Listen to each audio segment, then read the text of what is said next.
I've got to admit that for many years, I just had no idea what this was. I was very surprised to get the results that I did. They were far more dramatic than I had imagined.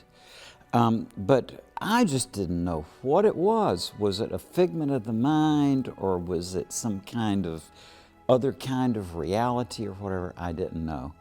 But a couple of years ago, I had a case that's really changed my thinking on this, and I've got to say now that it looks to me that these experiences really do relate to some other kind of plane or level of reality.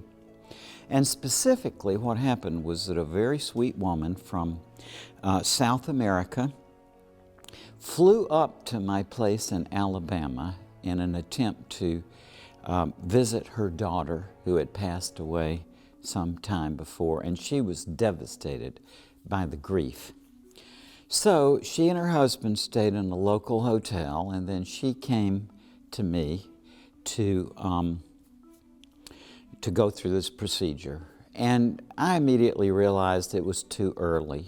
She was still just taken over by the grief and so on, and she had brought along with her one of her best friends who was there to sort of comfort her. So we took her through the procedure, but she didn't see anything in the chamber.